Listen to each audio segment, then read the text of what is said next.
आठ अध्यायर 8 पद अनुरोध करे आम मंडल सम्मानीय संपादक महाशय से अध्ययन करेंगे।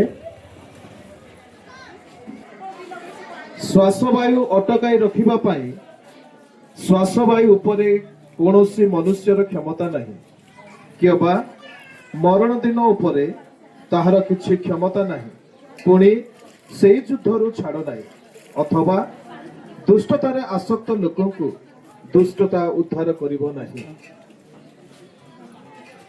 गुरुଙ୍କ विषय किसी साक्ष्य शुणा निमंते जीवा मो विशेष करी अनुरोध करे आम मंडलीर पूर्वतन अधिकन लीमा महाशय को महाशय आसतु एवं तांकर साक्ष्य प्रदान करंतु।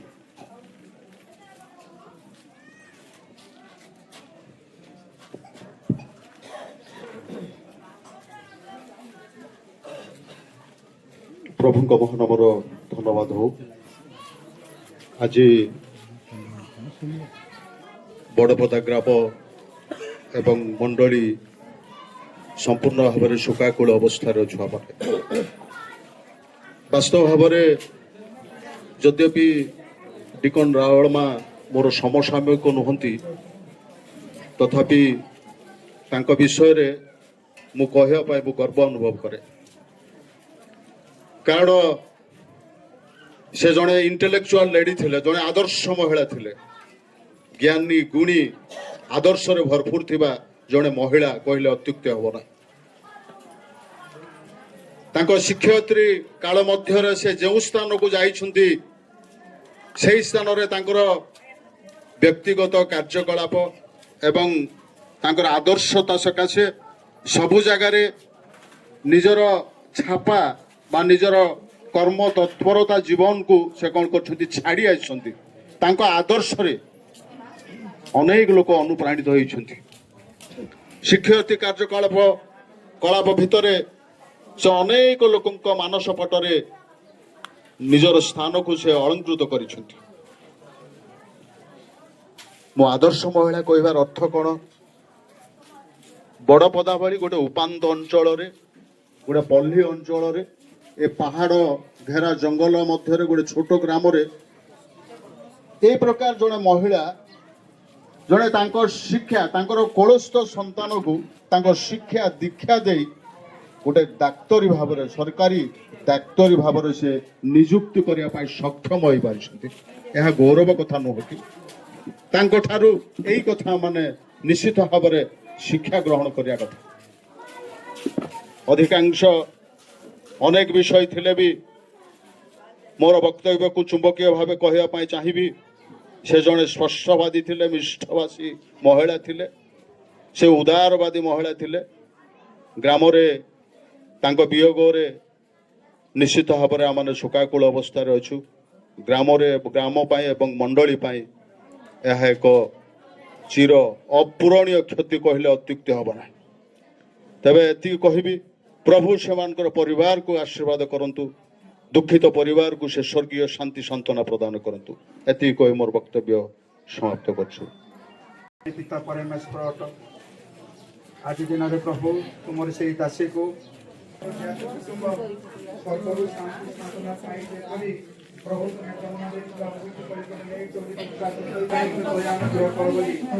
तुम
ଏକ ଏବଂ ଦୁଇ ପଦ ଆମ ମଣ୍ଡଳୀର ସହ ସମ୍ପାଦକ ମହାଶୟ ସେ ଅଧ୍ୟୟନ କରି ଶୁଣାଇବେ।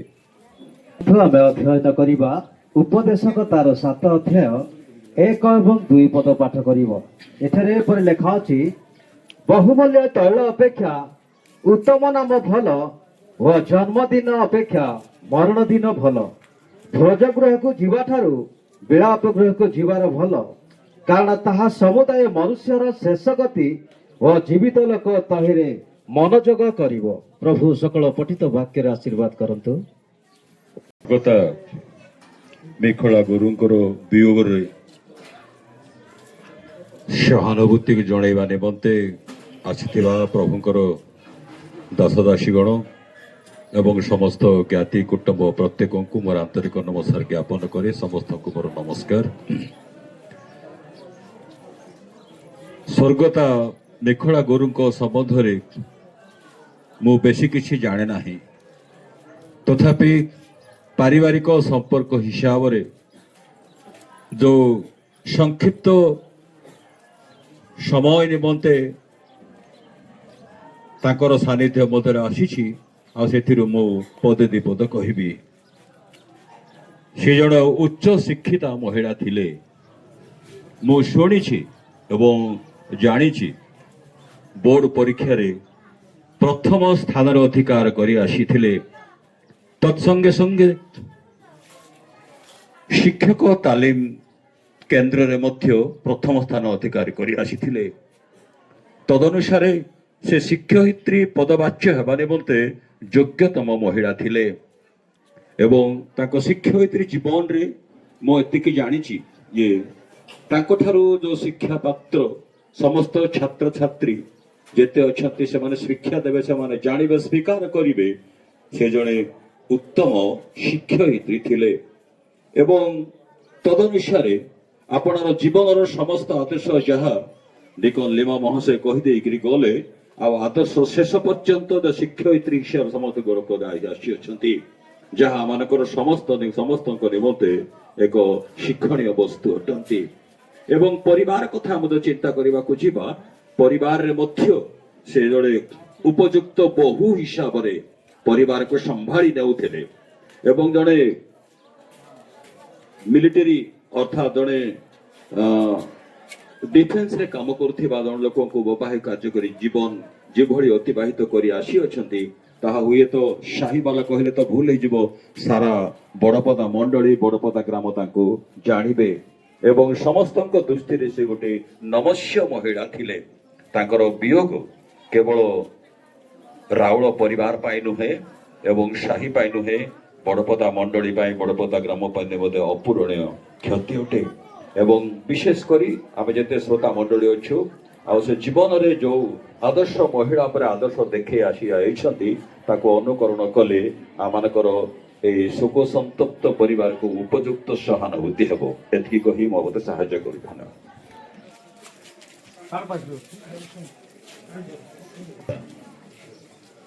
জীবন এবং মরণর অধিকারী প্রভু, কাহাকু কেতেবেলে তোম নিকটকু নেই থাও।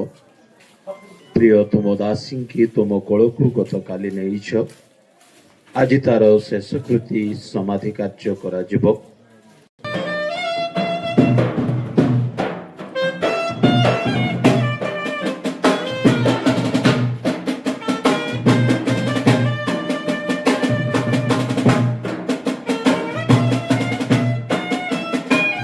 ମଣ୍ଡଳୀର କୋଷାଧ୍ୟକ୍ଷ ମହାଶୟ ଯୋଉଠି ଥିଲେ ନା କାହିଁକି ଏହି ସ୍ଥାନକୁ ଆସିବା ପାଇଁ ଚେଷ୍ଟା କରନ୍ତୁ।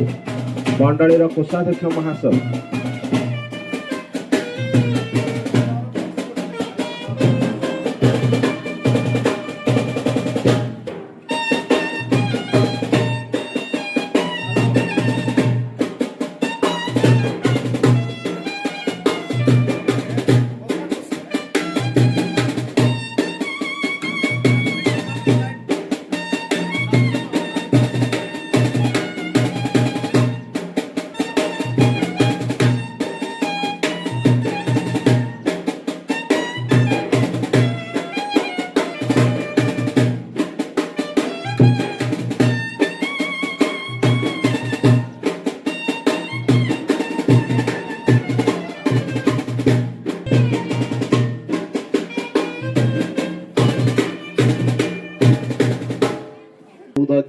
ଏକ ଏବଂ ଦୁଇ ପଦ ଆମ ମଣ୍ଡଳୀର ସମ୍ମାନୀୟ କୋଷାଧ୍ୟକ୍ଷ ମହାଶୟ ସେ ଅଧ୍ୟୟନ କରି ଶୁଣାଇବେ।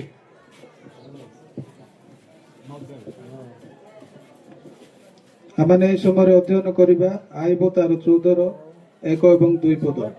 ସ୍ତ୍ରୀ ଜାତ ମନୁଷ୍ୟ ଅଳ୍ପ ଆୟୁ ଓ ଦୁଃଖରେ ପରିପୂର୍ଣ୍ଣ। ସେ ପୁଷ୍ପ ତୁଲ୍ୟ ପ୍ରସ୍ଫୁଟିତ ହୋଇ କଟାଯାଏ, ମଧ୍ୟ ସେ ଛାୟା ତୁଲ୍ୟ ବହିଯାଇ ସ୍ଥିର ନଥାଏ। ଏବଂ ସହିତ ସେ ଜଣେ ଶିକ୍ଷକ ନିଶ୍ଚିତ ଭାବେ ତାଙ୍କ ଜୀବନ ଯାତ୍ରା ବିଷୟ ଜାଣିଛନ୍ତି, ତେଣୁ ସେ କିଛି ସମୟ ତାଙ୍କ ବିଷୟରେ ପ୍ରକାଶ କରିବେ।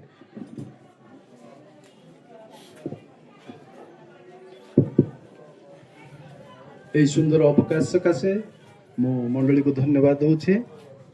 ଆଜି ଭଉଣୀ ମିଖଳା ଗୁରୁ ବା ମିଖଳା ରାଉଳଙ୍କର ଦେହାନ୍ତ ସକାଶେ ଯେତେ ଆତ୍ମୀୟ ସ୍ୱଜନ ଏଠାରେ ଉପସ୍ଥିତ ଅଛନ୍ତି ସମସ୍ତଙ୍କୁ ପ୍ରଭୁ ଯୀଶୁଖ୍ରୀଷ୍ଟଙ୍କ ନାମରେ ମୁଁ ପ୍ରେମ ନମସ୍କାର ଜଣାଏ। ନମସ୍କାର। ମିଖଳା ଗୁରୁଙ୍କ ବିଷୟରେ ଆମେ କିଛି ଶୁଣିଛୁ। ଆମେ ଯେତେବେଳେ ସ୍କୁଲ ଯାଉଥିଲୁ ସେହି ସମୟଠାରୁ ହିଁ ମୁଁ ମିଖଳା ଗୁରୁକୁ ଜାଣିଥିଲି, କିନ୍ତୁ ଯେତେବେଳେ ସେ ଶିକ୍ଷକ ତାଲିମ ପାଇବା ନିମନ୍ତେ ପାଳାଖେଣ୍ଡି ଆସିଲେ, ଆଉ ସେତେବେଳେ ଆମର ଭଲ ପରିଚୟ ସେଇଠୁ ଆସିଲା। ସେ ଅବଶ୍ୟ ଆମମାନଙ୍କର ଜୁନିୟର ଥିଲେ। ଆମମାନଙ୍କ ମଧ୍ୟରେ ଆମେ ଏଲିଆଜର ବ୍ୟବର୍ତ୍ତା, ମୁଁ ଏବଂ ସେରଙ୍ଗର ରାଉଳ ଭାଇ ଆମମାନଙ୍କର ଖ୍ରୀଷ୍ଟିଆନ ସୋସାଇଟିରୁ ଆମେ ସେହି ସମୟରେ ତାଲିମ ପାଉଥିଲୁ। ଆଉ ଏ ଭଉଣୀ ଆସିଲେ, ଆଉ ସିଏ ଯେତେବେଳେ ଆମର କ୍ଲାସ୍ ସବୁ ଆରମ୍ଭ ହେଲା, ଲେସନ୍ ସବୁ ଆରମ୍ଭ ହେଲା, ସେତେବେଳେ ସିଏ ଆସି ମୋତେ ଆଉ ଭାଇ ଗୋଟିଏ ଲେସନ୍ ମୋ ପାଇଁ ପ୍ରିପେୟାର କରିଦିଅ। ଆଉ ଏ କଥା ସେ କହିଲେ, ଆମେ ବି ଖୁସି ହେଲୁ ଯେ ଆମ ଭଉଣୀମାନେ ମଧ୍ୟ ତାଲିମ ପାଇବା ପାଇଁ ଆସିଲେ। ଆଉ ଏଇଟା ଗୋଟେ ଆମ ପାଇଁ ଗୋଟେ ସୌଭାଗ୍ୟର ବିଷୟ। ଆଉ ମୁଁ ତାଙ୍କୁ ଗୋଟେ ଲେସନ୍ ପ୍ରିପେୟାର କରିଦେଲି। ମୁଁ ଏଇ କଥା କାହିଁକି କହୁଛି, ମୋର ବଡ଼ପଣ ପାଇଁ ନୁହେଁ। ମୁଁ ଯେଉଁ ଲେସନ୍ ପ୍ରିପେୟାର କରିଦେଲି ତାଙ୍କ ପାଖରେ କିଛି ଶିକ୍ଷାଦାନର କୌଶଳ ଥିଲା। ଟିକେ ଖୁରାକ ଯୋଗାଇ ଦେବାରୁ ସିଏ ପ୍ରଥମ ଲେସନ୍ ଡେଲିଭରି ସମୟରେ ହିଁ A+ ପାଇଲେ। ମାନେ ଶିକ୍ଷାଦାନର ଦକ୍ଷତା ତାଙ୍କ ନିକଟରେ ରହିଥିଲା। ଟିକିଏ କୌଶଳ ଯୋଗାଇ ଦେଲେ ସେ ତାକୁ ସେ ଦକ୍ଷତାର ସହିତ ହାସଲ କରିପାରିଲେ। ଆଉ ଯେତେବେଳେ ତାଲିମ ସରିଲା ସେ ମଧ୍ୟ ଜବ୍ ପାଇଲେ, ଆମେ ବି ଜବ୍ ପାଇଲୁ। ଆମେ ମିଳିମିଶି କାମ କଲୁ। ଅବଶ୍ୟ ଗୋଟିଏ ସ୍କୁଲରେ ନୁହେଁ, କିନ୍ତୁ ତାଙ୍କର ଆଉ ସମ୍ମାନ ଶ୍ରଦ୍ଧା ଆମ ପ୍ରତି ରହିଥିଲା। ଆଉ ଆମମାନଙ୍କର ରାଉଳ ପରିବାର ମଧ୍ୟ ଆମମାନଙ୍କର ଗୋଟିଏ ସମ୍ପର୍କିତ ପରିବାର। ଆଉ ଏଇ ସ୍ନେହ ସମ୍ପର୍କରେ ସେ ଚାଲୁଥିଲେ। ଆଉ ଯେତେବେଳେ ଆମେ ତାଙ୍କର ସ୍କୁଲ ମାନଙ୍କର କଥା ଶୁଣୁ, ସେ ସମ୍ପୂର୍ଣ୍ଣ ଦକ୍ଷା ଥିଲେ। ଅଫିସର ମାନେ ମଧ୍ୟ ତାଙ୍କୁ ଟିକେ ସମ୍ମାନ ଦେଉଥିଲେ, ଯେହେତୁ ସେ କର୍ମତତ୍ପର। ଯେବେ ବି କର୍ମତତ୍ପର ବ୍ୟକ୍ତିମାନଙ୍କୁ ନିଜ ଉଚ୍ଚ କର୍ତ୍ତୃପକ୍ଷ ମାନେ ସେମାନେ ଶ୍ରଦ୍ଧା ଭାଜନ ହୁଅନ୍ତି, ଖୁସି ହୁଅନ୍ତି, ସେମାନଙ୍କର କାର୍ଯ୍ୟ ଆହୁରି ବଢ଼ିବା ପାଇଁ ଉତ୍ସାହିତ କରନ୍ତି। ଆଉ ସେ ଭଉଣୀ ମଧ୍ୟ ସେଇ ଭାବରେ ସେ ଆଗକୁ ବଢ଼ି ଚାଲିଲେ।